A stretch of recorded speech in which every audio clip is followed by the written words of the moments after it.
అందరూ బాగున్నారమ్మా? బాగున్నారా?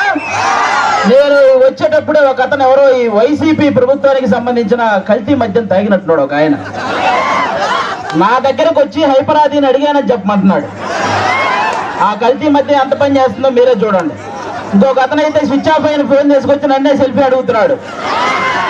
కాబట్టి ఆ కల్తీ మద్యం పోవాలన్నా, అలాంటి కల్తీ ప్రభుత్వం పోవాలన్నా ఈసారి మీరందరూ కూటమి నిలబెట్టిన ప్రతి అభ్యర్థిని గెలిపించాలి. ముఖ్యంగా ఇక్కడ ఎవరు? పవన్ కళ్యాణ్ గారు. ఫస్ట్ టైం నాకు పిఠాపురంలో నేను ఎందుకు పుట్టలేదా అని బాధగా ఉంది నాకు.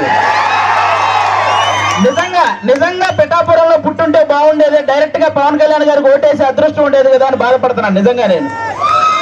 కాబట్టి ఇవన్నీ మీరు గమనించి ఈసారి పవన్ కళ్యాణ్ గారిని భారీ మెజారిటీతో గెలిపించాలి. దానికోసం ఇక్కడ కృషి చేస్తున్న మన వర్మ గారికి, అలాగే బీజేపీకి సంబంధించిన కృష్ణరాజు గారికి, ఇద్దరికి కూడా చాలా పెద్ద థ్యాంక్ యూ. అందరూ వాళ్ళిద్దరికి ఒకసారి గట్టిగా క్లాప్స్ కొట్టాలి మీరంతా. వాళ్ళిద్దరి సపోర్ట్ లేకపోతే ఇక్కడ ఇంత జరగదు. అలాగే ఈ వైసీపీ ప్రభుత్వం మిమ్మల్ని ఏం చెప్పి ఓటు అడుగుతుంది?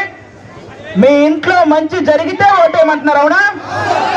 అసలు వాళ్ళ ఇంట్లో మంచి జరగలేదని ఇద్దరు చెల్లెలు రోడ్డు మీద తిరుగుతున్నారు, అవునా కాదు? మరి వాళ్ళ ఇంట్లోనే మంచి జరగనప్పుడు మీ ఇంట్లో మంచి ఎలా చేస్తారు? అది ఒకటి మీరు గమనించాలి, అవునా? ఇంకోటి ఏమంటారు?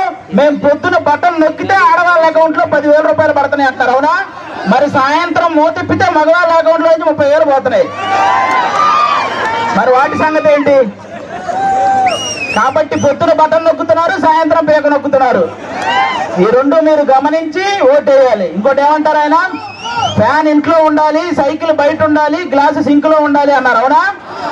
కానీ ఫ్యాన్ ఎంతలో ఉండాలి? 4లోనో 5లోనో ఉండాలి, అవునా కాదా? మీరే తెలియక లాస్ట్ టైం 151లో పెట్టారు, అందుకే కరెంటు బిల్లులు ఎక్కువైనాయి.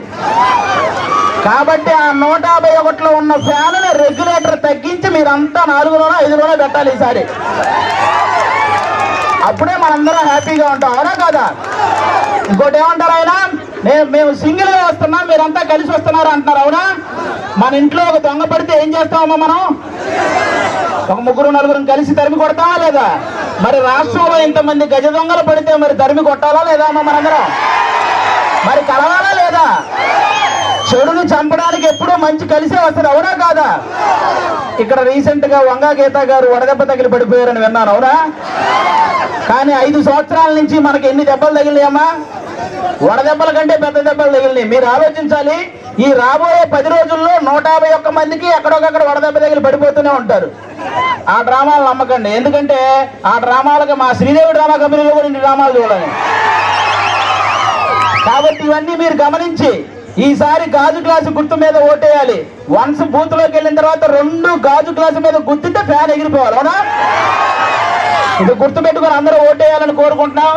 జై జనసేన, జై టీడీపీ, జై బీజేపీ. అలా